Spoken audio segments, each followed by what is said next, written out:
eu quero, e eu acho que esse é um sentimento muito compartilhado. Eu sou zillennial, né? Eu tô na fronteira entre millennial e geração Z. E acho que tanto millennial como geração Z quer mudanças radicais. E para ter mudanças radicais, precisamos ter discursos e práticas radicais, heterodoxas, né? Falei para você de decretação de estado de defesa, né? Ninguém mais vai falar sobre isso, a gente fala e é preciso falar sobre isso. Sobre nova Constituição. Eu tenho certeza absoluta que a minha geração vai viver uma Assembleia Nacional Constituinte. Você olha para a história do Brasil, nenhuma Constituição dura, ainda mais a de 88, que é natimorta. E a mais longeva de todas e que pouquíssimo do que está escrito existe, né? Tem um debate agora sobre colocar escala 6x1 na Constituição, como se isso fosse resolver alguma coisa. E eu não sou a favor que a pessoa trabalhe 6 dias ou 7 dias na semana. Eu só estou dizendo que não adianta nada colocar na Constituição.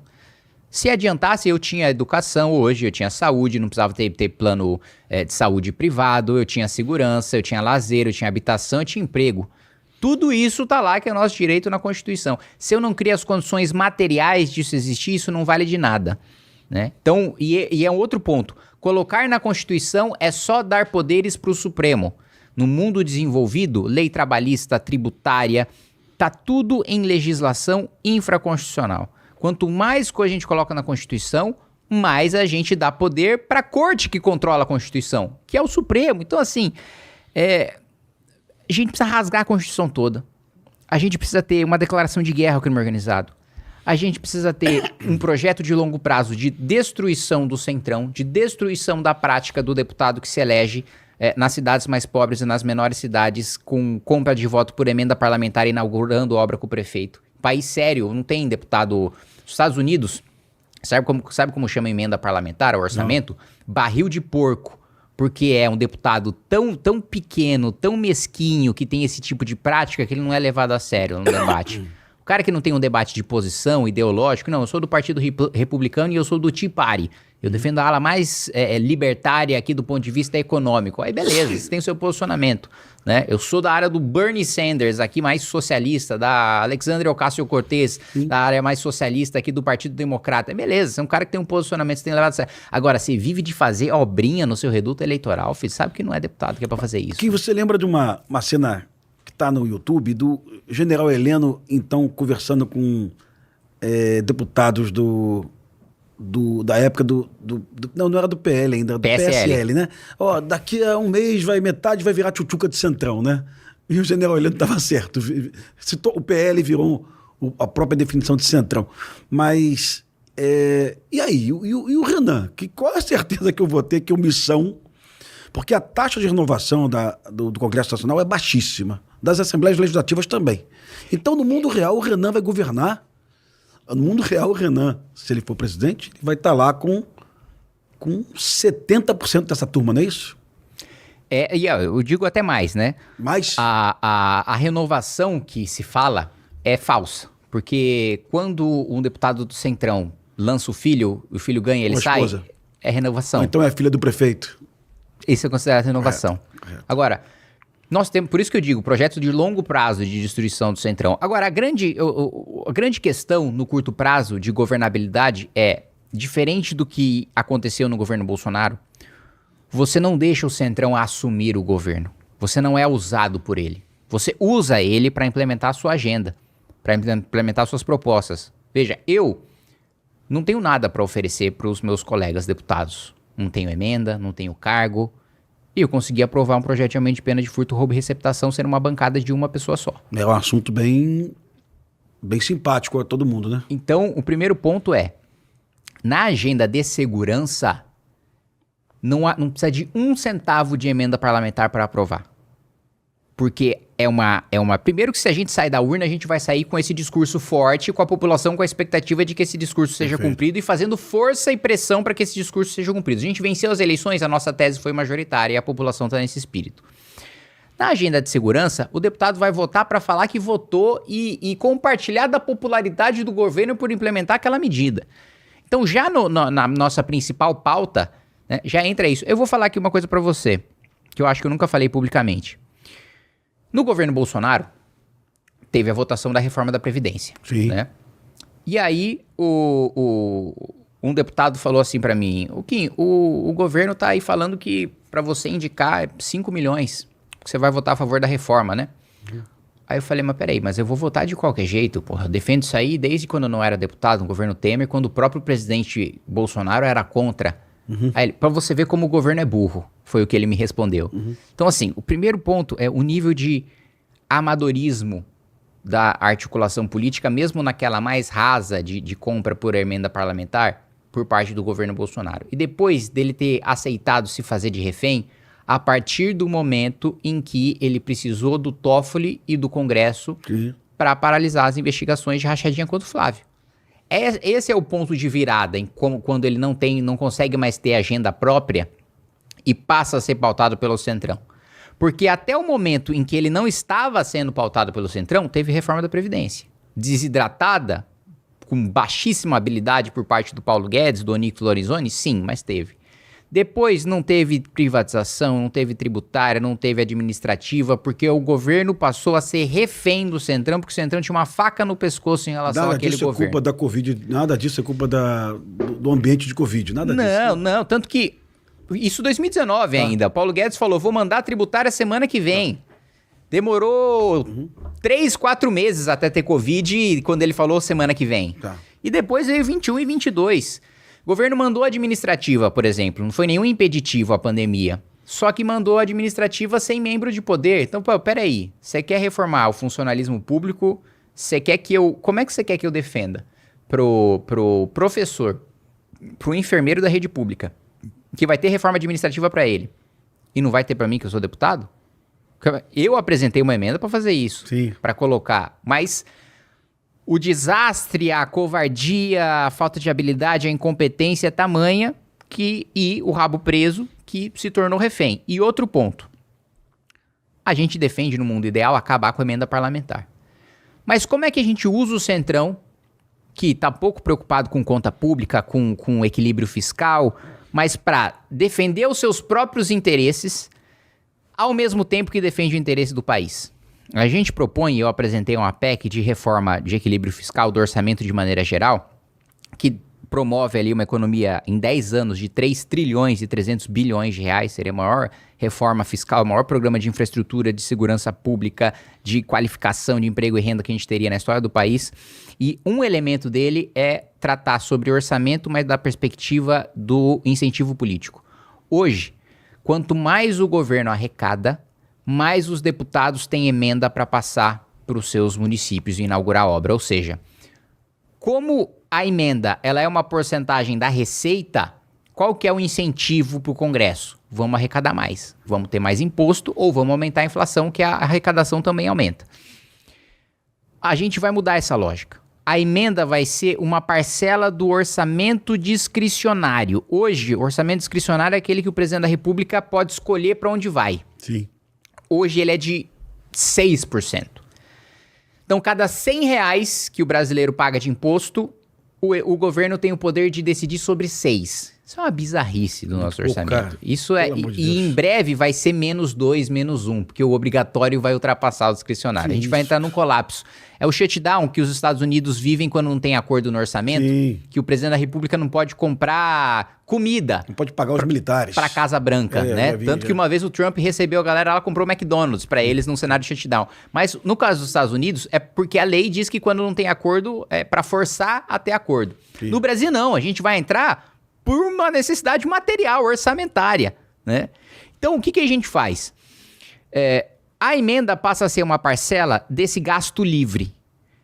Qual que é o incentivo, então, do Congresso? Cortar a despesa obrigatória. Porque quanto mais despesa obrigatória ele cortar, maior vai ser o espaço da discricionária que ele vai transformar em emenda. Então, eu estou usando o incentivo dele, porque o deputado não está preocupado de onde vai vir o dinheiro. Ah, vai aumentar imposto, vai fazer dívida, vai aumentar a inflação, vai aumentar o juro, não interessa. Eu quero inaugurar a obra com o meu prefeito, que é o que garante minha eleição. Né?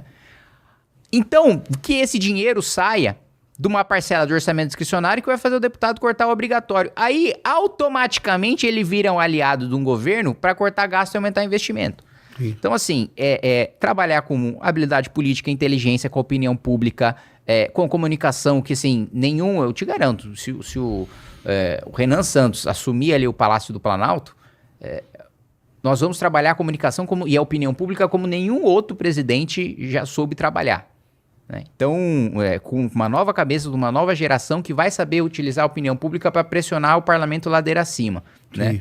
E eu te dou exemplo, só para fechar, sei que minha resposta tá longa já. Não, mas eu gostei disso aí, que eu já tô pensando aqui se isso encontra eco na esquerda, cara. Alguém da esquerda pode...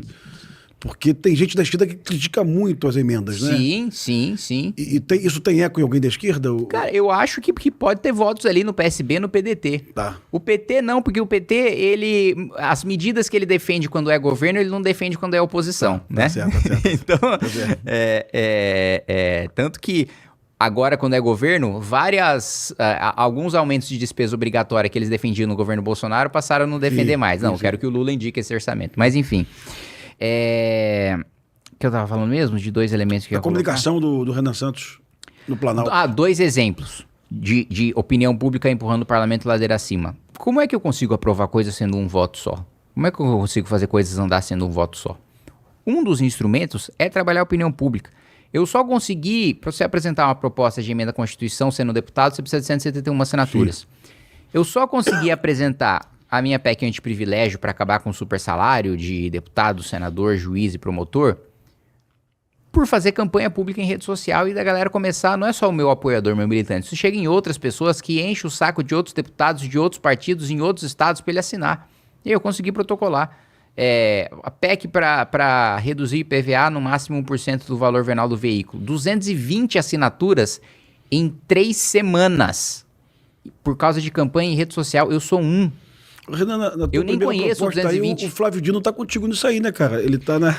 Pior que não, porque o Flávio Dino é outra linha. Tá. O Flávio Dino nunca entrou, e ainda bem que não entrou porque não é papel de ministro supremo, Sim. Em questão de qual que é a parcela da emenda que vem de onde. Ele entrou num ponto que eu concordo em partes, porque eu seria mais radical do que ele. Tá. De transparência de emendas de orçamento secreto, né? Que ele fala o seguinte, olha, tem essas indicações dessas emendas de comissão, que a gente não sabe quem indicou, para onde vai e tal. Eu preciso, no mínimo, de uma autoria. Preciso, no mínimo, de saber alguém que se responsabilize por essa emenda dentro do Congresso e de um plano de trabalho para qual que é a obra que vai ser executada nesse orçamento que está sendo enviado. Qual que é o problema do orçamento secreto? Apesar da decisão do Flávio Dino. Na decisão do Flávio Dino, basta um líder de um partido assinar que tem autoria. Mas quem indicou foi o líder do partido? Não foi. Aquilo é distribuído entre bancadas. Então eu não sei individualmente quem é que mandou mesmo para cada lugar. Sim. E outro ponto, porque a principal pergunta, por que aquela emenda foi paga? Que é porque o cara vendeu voto pro governo. Perfeito. Então, essa emenda é inconstitucional. O que o Flávio Dino deveria ter feito não é tentar aumentar a transparência, é derrubar, falar, isso aqui é zero. Isso aqui tá incompatível com a Constituição. A maioria do Congresso é a favor, então não interessa. Tá? E esse é o papel do Supremo. Aí sim não seria uma intervenção indevida no Congresso. Seria o Supremo defender a Constituição. Congresso, o que você tá fazendo é abuso. Né? Eu preciso saber por que você tá recebendo, né? Quem é o deputado que está indicando? Não quero o nome do líder do seu partido. O nome do líder do seu partido eu vejo no site da Câmara. Quero saber, você está indicando para qual prefeitura, com qual projeto e a título de quê? Você está recebendo essa emenda por qual razão? Foi votada na comissão por qual razão? Porque aí, venda de voto institucional por parte do executivo não pode ter. Com falta de transparência, menos ainda. Então ele tinha que dar uma canetada e declarar tudo inconstitucional e derrubar tudo. E no que se refere aos penduricalhos, cara, dos promotores e juízes? Isso é a minha maior briga. Eu sei, mas o Flávio Dino, nisso aí também me parece que ele está sinalizando nesse sentido, ou é só tá me enganando? Então, a decisão do Supremo é de permitir o super salário e de permitir o penduricalho. Só que um teto de 70%. Eu falo, pô, gente, 70%, você ganha 46 mil reais. A decisão do Supremo diz que você pode ganhar até 70% mais do que 46 mil reais. Então, gente, tá quase chegando em 100 mil reais essa brincadeira aí, né? Mas naquele ambiente de 220 mil reais já é um pouquinho melhor, né? Óbvio que é melhor do que a gente tem hoje. Certo. Mas assim, o certo, que é a minha proposta de emenda à Constituição, é nada acima do teto. Você quer ser reembolsado por um gasto em função do seu cargo? Apresenta a nota fiscal, Você paga primeiro, depois você é reembolsado. Uma indenização porque você acumula a vara por causa de acervo processual, por causa de excesso de trabalho, zero. Não, esquece. Isso aí não é... Você não teve que uma viagem para uma vara distante em função do seu cargo. Não, isso aí aumenta o salário. Tem um diretor de fórum também, que em alguns estados é mais X mil reais. Eles vão... Se for para ter bônus, beleza, vai juntando bônus até... E eu defendo até que digamos assim... O teto do presidente da República, dos ministros supremos, nem possa ser o mesmo de desembargadores, de governadores, de juízes. De governador já não é, mas desembargador, de juiz, de promotores. Porque não faz sentido o presidente da República ter o mesmo salário de um juiz de primeira instância. O salário precisa ser compatível com o seu nível de responsabilidade. Evidente. Não faz sentido o presidente da República ter o mesmo salário que um desembargador, que um promotor, que um procurador. Né? O nível de responsabilidade é muito maior. Então, assim, nem o teto eu acho que deveria receber. Então, mas hoje nem isso, né? Hoje a média, mais de 8 mil juízes recebem mais que 100 mil reais por mês, que é mais do que o dobro do teto constitucional. Então, isso é o que mais me indigna e por duas razões. Primeiro, porque é grotesco num país tão miserável, porque a gente não tá num país pobre. Eu, depois de viajar ao Brasil, para as regiões mais pobres, eu falo assim, nós somos um país miserável, nós somos um país pobre, nós somos um país miserável, o Brasil é um país miserável. E que ficou muito para trás, não é no mundo desenvolvido, é dos nossos pares nos últimos anos, né? A cada 40 anos atrás, Pimentel, cada 8 reais que um chinês ganhava, o brasileiro ganhava 100. Cada 8 reais que o chinês ganhava, o brasileiro ganhava 100. Hoje o brasileiro ganha menos que o chinês. Então, assim, isso é grotesco, isso é bizarro, né? Vietnã, o aluno mais pobre do Vietnã, da pior escola do Vietnã, ele tem a mesma nota que um aluno de uma escola que custa 15 mil reais por mês em São Paulo. Em matemática, no PISA, no ensino médio. A mesma... Isso é... Assim, não existe adjetivo para descrever isso. É vergonhoso, pô. Então... É vergonhoso.